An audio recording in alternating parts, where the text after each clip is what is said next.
The hum of the studio feels like a swarm before a storm. Red tally lights blink on the cameras. The stage floor glistens under the hot beams of the spotlights. But all of it is just noise, background for what's about to happen. Jasmine Crockett steps onto the stage. No smile, no nod, not a second wasted on politeness. She takes her place at the podium, hands pressed flat against the surface, eyes cutting straight through the room. This isn't the look of a politician here to debate. This is the look of someone here to settle a score. Donald Trump stands at the other podium, relaxed posture, leaning toward an aide, tossing a joke, laughing. The first rows react with applause. He looks confident, too confident, like the host of an event convinced he owns the room. Then Jasmine's first words hit the mic like a steel hammer. We all remember the night in the Hamptons, the white suit, the private table, and the company you kept. The silence that follows isn't empty. It hums. People glance at each other.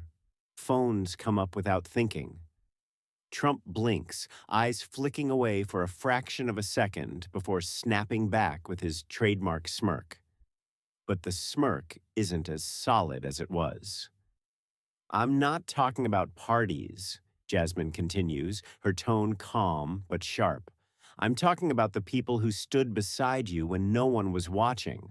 It's not just a hint, it's a challenge. The moderator adjusts his mic nervously, trying to regain control, but the stage already belongs to her. Trump tries to lower the tension, throwing out a sarcastic line about theatrics and avoiding real topics. A few scattered laughs. Most of the room stays still. You can talk about the economy, about borders, about anything you want, she says, but until you answer for that night, every word you say is just smoke. In the back rows, a ripple of whispers. Two reporters lean toward each other. She opened with a hit. The camera finds Trump's face. There's a small tightening in the corners of his mouth, a short breath he tries to hide. And while the debate is still in its opening minutes, Twitter and TikTok are already on fire. Clips of her lines spread with dramatic music overlays, freeze frames of his reaction looped 100,000 times before the next question even comes. He tries to pivot to safer ground. Let's talk about real problems facing Americans. But the voice isn't as steady now. The overconfidence has a crack. Jasmine leans in. The real problems start where the truth disappears. And the truth is, that night in the Hamptons, you were not alone. A loud exhale from somewhere in the audience, journalists typing furiously. She watches him like a chess player seeing the whole board ahead of time. No evidence yet, no photo, no document. But the atmosphere has shifted. These are no longer just opening statements. This is the first shot. And the country is already holding its breath, waiting to see where the next one will land. Trump smirks, trying to push the conversation back into his territory. He leans forward, voice dripping with the confidence of a man who's been here 1,000 times before. This congresswoman is soft. She thinks hugs and hope will stop crime. A ripple of laughter rolls through parts of the audience. Not loud, but enough for the cameras to find faces willing to play along. A man in a red tie nods in approval. In the front row, a woman bites her lip, unsure whether to clap. Near the back, a college student rolls her eyes so hard it's almost audible. Jasmine doesn't move. She lets the silence after his jab hang, long enough for him to think he's landed something. Then she leans into the mic. Mr. Trump, facts aren't soft, and some, like the people you partied with, never fade. The words cut cleaner than any insult. The air in the room shifts. People instinctively straighten in their seats. The cameras zoom in. Producers in the control booth whisper, "Stay on her." Jasmine doesn't rush. She speaks evenly, as if she's walking the audience down a path they've never been on before. She lays out numbers most people have never heard from a debate stage. Arrest rates in immigrant neighborhoods lower than the national average. Billions in taxes paid every year. Thousands of small businesses started from nothing. Her voice paints images. A farm worker's cracked hands loading produce that will end up on American tables. A nurse, once undocumented, pulling double shifts in an ICU. An immigrant-born soldier buried under a folded flag.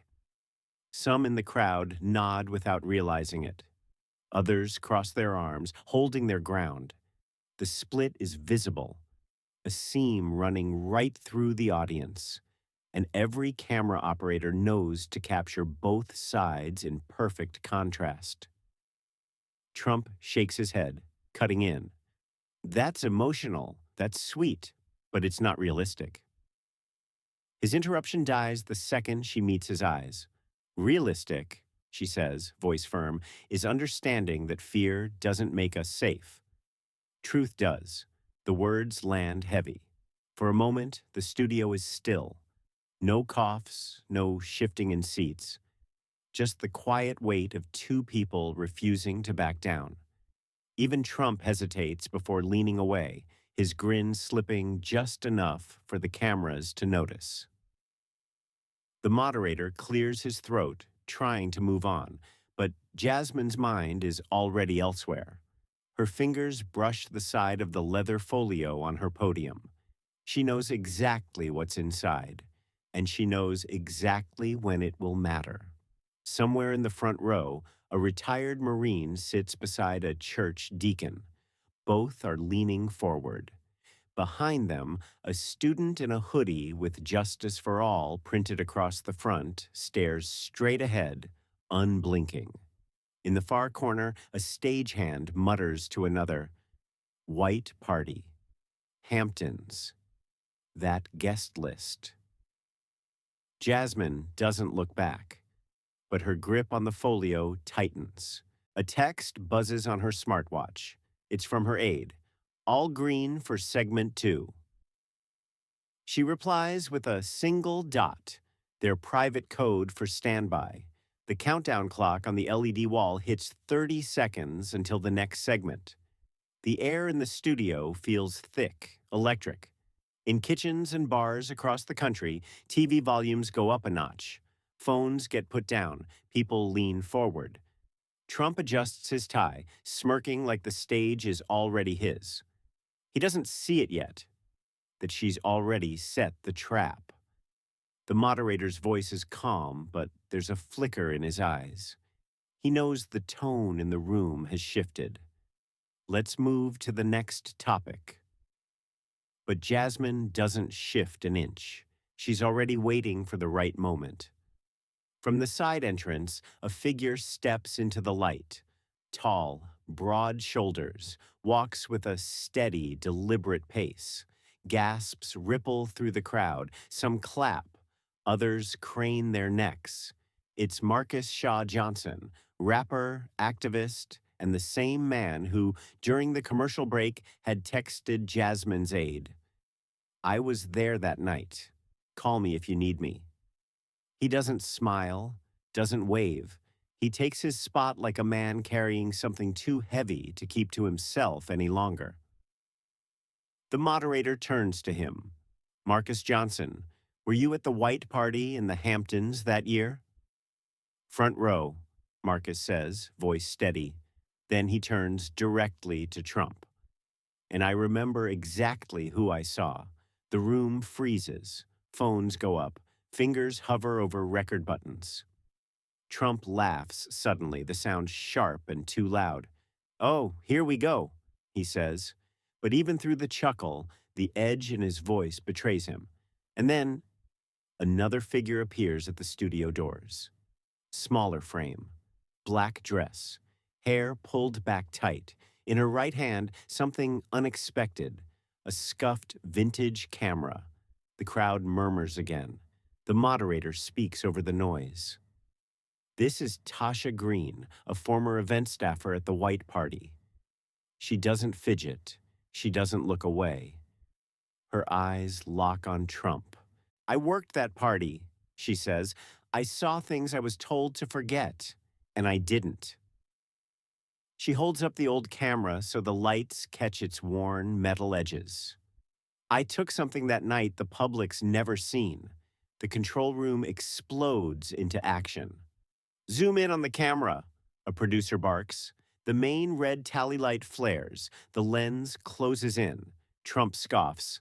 A publicity stunt, probably a prop, but his eyes never leave the camera in her hand. Tasha's lips curl into the faintest smile. This isn't a stunt, Mr. Trump. This is history. She places the camera gently on the podium beside her, like setting down a loaded weapon. The audience feels the air tighten. Somewhere in the wings, Marcus folds his arms, watching like a man waiting for a chess opponent to run out of moves. Jasmine hasn't spoken in over a minute. She doesn't need to. The tension is doing the work for her. The moderator leans in. Tasha, are you saying you have photographic evidence from that night? Yes, and I'm ready to share it. If the truth is still welcome here. Trump's laugh comes again, louder but brittle now. Fake news, fabricated garbage, you people will believe anything. But the twitch in his jaw says otherwise. The audience is leaning forward without realizing it. Every phone is up. Social media is already boiling. Hashtags appear before the camera even cuts away. White Party Truth. And Jasmine? She's just standing there, hands resting lightly on her podium, waiting for the exact second to make her move. The moment hangs like a blade in the air. The audience knows something is coming. They just don't know how deep it will cut. Jasmine moves first. No theatrics, no big reveal flourish. She simply reaches for the slim manila folder sitting at the edge of her podium. Her fingers linger for half a second before she opens it. She slides out a single sheet of paper, worn at the edges, black and white, stamped faintly with the unmistakable watermark of the FBI. The control room reacts instantly. The document floods the massive LED wall behind them in full, unforgiving resolution. Two signatures sit side by side, Donald J. Trump and the indicted businessman everyone now knows by name. Above them, one line in small type, August 14th, 2015. Jasmine looks up, her voice low but carrying. The exact night of the White Party. The audience reacts before Trump can speak. Gasps, murmurs, a wave of heads turning toward the stage. George Stephanopoulos leans forward, tone deceptively casual. Mr. Trump, are you saying this contract from FBI archives is fabricated? Trump hesitates for half a beat too long before launching into his counterattack. It's fake, completely fake, another witch hunt, Photoshop, deep fake, whatever they're calling it now. But the words come faster than usual, almost tripping over themselves. The speed of someone trying to outrun the weight of the page behind him. Jasmine doesn't look at him. She points at the date on the document. Same night, same location, same company you kept. The reaction in the room sharpens. People start snapping photos of the big screen. Twitter is already filling with side-by-side comparisons of his signature over the years. The match is too exact. Trump jabs a finger toward her, voice rising. Anyone could fake that.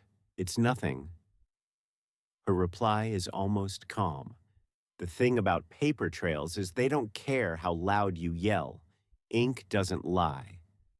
The silence after those words feels like gravity, pulling everyone's attention toward the stage. Even the photographers have stopped clicking for a second, their cameras still pointed at him. On the big screen, the signature looms, crisp and black against white. Every curve of the pen matches decades of his autographs. There's nowhere for the eye to escape. Trump tries to regain his footing. He pivots, speaking faster, hammering fake news again and again, his hand chopping the air. But then, mid-sentence, it happens. His throat catches, a tiny crack in his voice. Barely there, but enough. Enough for Stephanopoulos to step in. "Mr. Trump," he says slowly, "is this your signature?" The question lands like a punch. The studio holds its breath. Even the low hum of the lights seems to fade. Trump doesn't look at the screen. His eyes dart to the front row, to his lawyer, who sits rigid, jaw tight. For the briefest second, it's like he's searching for an escape route. His lips part, close, part again. But no words come. Jasmine doesn't blink. She lets the silence stretch, wrapping tighter around him with every second. Finally, he forces a laugh. "It's ridiculous. Anyone could fake that." But the pause has already done its damage. In the control room, producers are shouting to keep the camera tight on his face. Twitter is already clipping it, looping the hesitation in slow motion with captions in bold red. Trump pauses on signature question. Jasmine tilts her head slightly, her voice soft but cutting. "You had your chance to say no. It's not loud, but it lands like a verdict." The pause still lingers in the air when Jasmine finally shifts her gaze. Not to Trump, not to the moderator, but straight into the main camera. Her voice comes low at first, steady and deliberate, as if she's speaking directly to the millions watching at home. Power without accountability is a danger to every American. She doesn't blink, doesn't glance at Trump. She's not talking to him anymore. "It doesn't matter if you voted for me or against me. It doesn't matter if we agree on taxes or schools. The moment we let the powerful play by a different set of rules, the rest of us stop living in a democracy." Her tone sharpens on that last word, like a door slamming shut. In living rooms across the country, people lean forward without realizing it. She lets the silence breathe, then leans in just slightly, her eyes narrowing enough to feel personal. If we stay silent when we know the truth, whose side are we really on? The question doesn't demand an answer. It plants itself in the gut, heavy, uncomfortable, impossible to shake. Trump shifts in his seat, but the cameras aren't on him anymore. The focus is hers. The applause starts as a murmur, then grows. It's not the polite kind. It's the sound of people who know they've just witnessed something that'll live beyond this stage. Jasmine rises from her chair slowly, deliberately, the way a fighter stands after going the full 12 rounds. The lights follow her as she steps off stage, past frantic producers whispering into headsets. Her head is high, shoulders square. The applause doesn't fade. It follows her down the hallway, echoing like the sound of a promise kept. Outside, the world is already on fire. Twitter's trending bar is dominated by hashtags, Yashint's white party truth. Contract gate. Trump pause. News anchors lean forward in their chairs, their voices carrying that rare mix of disbelief and urgency. The clip of her question, "Whose side are we really on?" loops endlessly on TikTok and Instagram, each replay gathering millions of views. In diners, offices, classrooms, people replay the moment on their phones. Friends pause conversations to show each other the video. In bars, strangers crowd around muted TVs, reading the captions. In Trump's camp, the mood is brittle. Aides huddle in corners, voices low. Some talk about counterattacks, others about legal strategy. But no one says the words out loud. The damage is already done. Back in her dressing room, Jasmine sits alone for a moment. The roar of the studio is gone now, replaced by the soft hum of the hallway outside. Her suit jacket is still perfectly pressed, but the adrenaline is wearing off, leaving the weight of the night pressing against her chest. Her phone lights up on the table, messages pouring in from community leaders, activists, old friends, strangers. One stands out. "You made me believe in standing up again." She allows herself the faintest smile. Not victory, not relief, just resolve. She knows the storm is only beginning. The pushback will be brutal. But storms are nothing new to her. She switches off the mirror lights, stands, and reaches for the door. Out there, the next battle is already waiting. In here, she's just proven to the country, and maybe to herself, that the truth can still cut through the noise. Sometimes the greatest power isn't in speaking the loudest, but in daring to speak when the whole room wants you silent. And when that moment comes, it defines you forever. The screen fades to black, the applause echoes, and somewhere, millions of people are still leaning toward their screens. Not because they have the answer, but because now they can't stop asking the question.